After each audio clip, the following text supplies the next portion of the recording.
बिहार के शिक्षा मंत्री ने खुलकर सब बात कही। TRE-4 पर बात की है, वहीं पर उन्होंने ट्रांसफर पोस्टिंग पर भी बात कहा।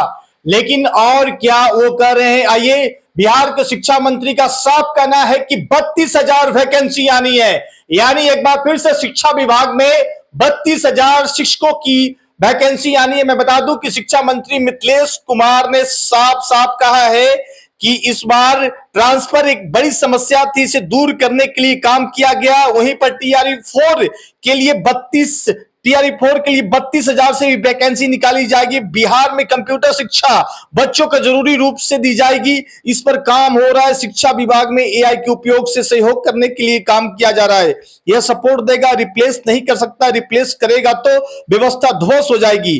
बिहार सरकार के मॉडल स्कूल सरस्वती विद्या मंदिर को व्यवस्थित रूप से चलाने की जरूरत है। ये तमाम बातें बिहार के शिक्षा मंत्री मिथिलेश तिवारी कर रहे हैं। आइए क्या कुछ कर रहे हैं, प्रेस कॉन्फ्रेंस के दौरान क्या कहा है, सुनते हैं। स्वामी विवेकानंद जी ने जिस प्रकार से भारत का मान पूरी दुनिया में बढ़ाया था, तब से युवा हमारे आदर्श और युवा ही हमारी शक्ति है। इसीलिए इस शक्ति को सभी ने पहचाना है और हमारी सरकार की प्राथमिकता रही कि हम छात्र और नौजवानों के इशू को सबसे आगे रखें।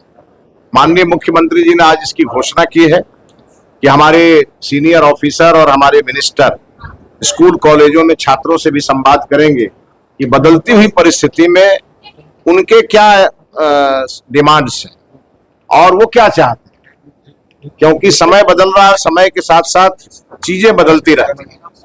तो उसको लेके एक माननीय मुख्यमंत्री जी ने बहुत अच्छी घोषणा की है और इसको हम लोग आगे बढ़ाएंगे। और साथ ही साथ यह जो 2 दिवसीय चिंतन शिविर है, हम लोगों ने इस शिविर को इसलिए बुलाया है कि जिस प्रकार से हम लोग शिक्षा विभाग को आगे बढ़ाना चाहते हैं, इसमें चूंकि हमारे 38 जिले हैं और भिन्न भिन्न प्रकार के पदाधिकारी हैं, लेकिन जब तक सबकी सोच एक नहीं हो और सबके द्वारा किए गए काम के लिए हम अगर समयबद्ध अपने कार्यक्रम नहीं बनाएंगे तो हम आगे नहीं बढ़ सकते।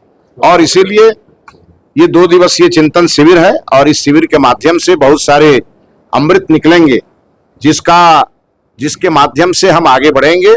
और साथ ही साथ माननीय मुख्यमंत्री जी ने 2 और घोषणाएं की हैं कि राज्य स्तर पर शिक्षा विभाग के लिए एक परामर्शदात्री समिति बनाई जाएगी जो समय समय पर शिक्षा विभाग को परामर्श देगी। और ये भी बहुत अच्छा कदम है, इसके लिए मैं माननीय मुख्यमंत्री जी का हृदय से आभार व्यक्त करता हूं। और नित्य नए नवाचार के माध्यम से अब आगे बढ़ेंगे। हम वैश्विक युग को पहचान रहे हैं और वैश्विक मंच पे बिहार को हमें फर्स्ट कराना, बिहार को आगे ले जाना। उसके लिए चाहे वो डिजिटल प्रयोग हो, चाहे AI का प्रयोग हो, चाहे हमारे टीचर की कैपेसिटी बिल्डिंग का मामला हो, चाहे हमारे छात्रों के वेलफेयर का मामला हो, हम हर चीजों को कम समय में और आप देखेंगे त्वरित गति से आगे ले जाएंगे। मुख्यमंत्री जी ने ये भी कहा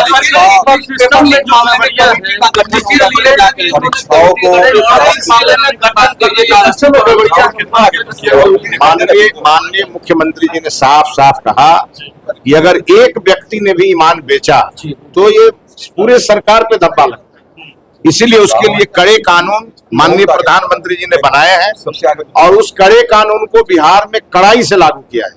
कमेटी बनाने के बाद, हाँ बिल्कुल, उसको इम्प्लीमेंट करने के लिए, नजर रखने के लिए, परीक्षा सुधारों के लिए, काम करने के लिए, आगे बढ़ने के लिए माननीय मुख्यमंत्री जी ने कहा है कि ये कमेटी बनाएंगे और पारदर्शी परीक्षाएं हमारी हो।